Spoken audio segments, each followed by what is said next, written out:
ایک سوال یہ کیا جاتا ہے کہ حدیث پاک قرآن کریم کی آیت سورۃ المائدہ آیت نمبر 3 الیوم اکملت لکم دینکم واتممت علیکم نعمتی ورضیت لکم الاسلام دینا، یہ اس کے خلاف ہے۔ جب اللہ نے اعلان فرما دیا آج ہم نے تمہارے لیے تمہارا دین مکمل کر دیا، ہم نے تمہارے اوپر اپنی نعمت کو پورا کر دیا اور ہم نے تمہارے لیے دین کو بطور اسلام کو کافی کر لیا، پسند کر لیا، تو بتائیں اس وقت تو فقہ حنفی شافعی مالکی نہیں تھی، یہ تو بات کی چیزیں، تو یہ تو دین کے کامل ہونے کے خلاف ہے۔ جب یہ دین کامل ہوا تو تب یہ فقہ موجود نہیں تھی، تو یہ دین کے کمال کے خلاف ہے کہ ہم ان فقہ کو مانیں۔ اچھی طرح جواب ذہن نشین فرما لے، الجھن میں نہیں لینا۔ ہم نے کہا اگر تو الیوم اکملت لکم دینکم کا معنی یہ ہے کہ جس دن یہ آیت نازل ہوئی اس دن کے بعد کوئی چیز بھی آئے گی وہ دین کے خلاف ہوگی اور دین کے کامل ہونے کے خلاف ہوگی، تو یہ آیت نازل ہوئی ہے اور اس کے 85 دن بعد تک رسول اکرم صلی اللہ علیہ وسلم زندہ رہے ہیں اس دنیا میں، اور وَاتَّقُوا يَوْمًا تُرْجَعُونَ فِيهِ إِلَى اللَّهِ، یہ آیت بھی اس آیت کے نازل ہونے کے بعد نازل ہوئی ہے، تو پھر کہیں گے نا یہ آیت بھی دین کے کامل ہونے کے خلاف ہے۔ 85 دن میں رسول اکرم صلی اللہ علیہ وسلم نے جو ارشادات فرمائے، جو آپ نے اعمال فرمائے، جو احادیث ہیں، تو پھر وہ بھی اس آیت کے خلاف ہوں گی نا۔ یہ آیت تو آخری ہوگی، اس کے بعد قرآن اترا تو وہ بھی پھر اس کے خلاف ہوگا، اس کے بعد حدیثیں وہ بھی اس کے خلاف ہوں گی، تو لوگ کہتے ہیں نہیں اس کا معنی یہ نہیں ہے۔ ہم نے کہا نا جس طرح اس کا معنی یہ نہیں ہے نا، اس کا معنی یہ بھی نہیں ہے جو آپ کر رہے ہیں۔ اس آیت کا مطلب یہ ہے، اللہ تعالیٰ نے بتا دیا آج ہم نے اب تمہارے لیے تمہارا دین کامل کر دیا۔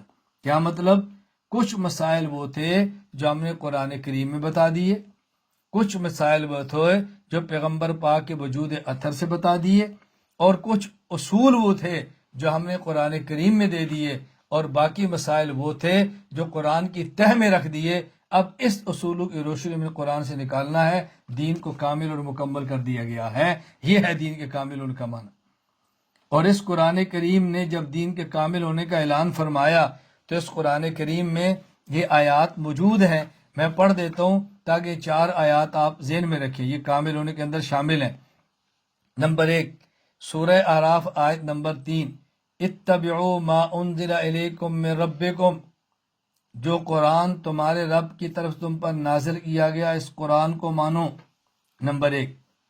نمبر 2 سورۃ النساء آیت نمبر 64 وما ارسلنا من رسول الا لیطاع باذن اللہ، رسول کی بات مانو، نمبر 3 سورۃ النساء آیت نمبر 115 فمن یشاقق الرسول من بعد ما تبین له الہدی ویتبع غیر سبیل المؤمنین نولہ ما تولی ونصلہ جہنم وساءت مصیرا، اجماع امت کو مانو، نمبر 4 سورۃ النساء آیت نمبر 83 وَإِذَا جَاءَهُمْ أَمْرٌ مِّنَ الْأَمْنِ أَوِ الْخَوْفِ أَذَاعُوا بِهِ وَلَوْ رَدُّوهُ إِلَى الرَّسُولِ وَإِلَى أُولِي الْأَمْرِ مِنْهُمْ لَعَلِمَهُ الَّذِينَ يَسْتَنبِطُونَهُ مِنْهُمْ، قیاس کو مانو۔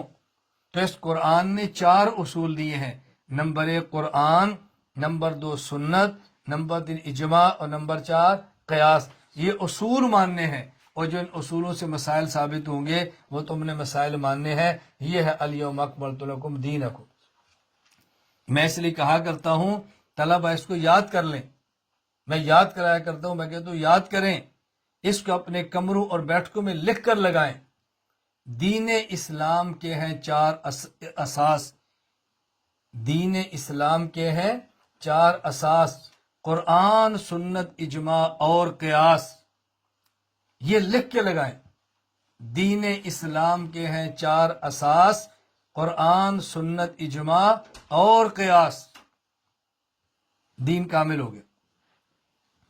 قرآن نے اصول بھی دیے اور پھر ان اصولوں کی روشنی میں نکال کر مسائل دینے والے مجتہدین بھی دیے ہیں۔ یہ ہے کہ قرآن دین کامل ہے، اب تمہیں دائیں بائیں دیکھنے کی کوئی ضرورت نہیں ہے۔ یہ بات اچھی طرح ذہن نشین فرما لیں۔ اور دوسرا جواب، مسائل دو قسم کے ہیں. مسائل وہ ہیں جو قرآن کے ظاہر پر ہیں، اور بعض مسائل وہ ہیں جو قرآن کے باطن میں ہیں، چھپے ہوئے ہیں. وَأَتْمَمْتُ عَلَيْكُمْ نِعْمَتِي، اور اللہ تعالیٰ کی بعض نعمتیں وہ ہیں جو زمین کے اوپر ہیں، جن تک ہر آدمی کی پہنچ ہے، اور زیادہ اور قیمتی نعمتیں وہ ہیں جو زمین کی تہ میں ہیں، جن تک ہر آدمی کی پہنچ نہیں ہے، اس تک ماہر و انجینئر جاتا ہے. تو جب اللہ تعالیٰ نے فرما دیا هُوَ الَّذِي خَلَقَ لَكُم مَّا فِي الْأَرْضِ جَمِيعًا، زمین میں جو کچھ ہم نے تمہارے لیے بنایا ہے، اس کا معنی کیا؟ جو زمین کے اوپر نعمتیں ہیں یہ بھی حاصل کرو، اور جو زمین کی تہ میں ہے وہ بھی حاصل کرو. اوپر والی نعمت ہر بندہ حاصل کر لے گا، اور زمین کی تہ والی نعمت ہر بندہ حاصل نہیں کر سکتا. اس کے لیے آپ کو ماہرین کی ضرورت ہوگی. اسی طرح جو مسائل قرآن کے ظاہر پر ہیں وہ بندہ تلاوت کرے گا، ترجمہ کرے گا تو سمجھ لے گا، اور جو قرآن کی تہ میں ہیں اس کو تم نہیں نکال سکتے. مجتہدین کا کام ہے. الیوم اکملت لکم دینکم، ہم نے نعمتیں تمام کر دی ہیں. بعض نعمتیں قرآن کے ظاہر میں رکھ دی ہیں، اور بعض نعمتیں قرآن کے باطن میں رکھ دی ہیں، مکمل کر دی ہیں. کتنی آسان سی بات ہے جو اللہ تعالیٰ نے ہمیں سمجھائی ہے. اللہ تعالیٰ ہمیں سمجھنے کی توفیق عطا فرمائے.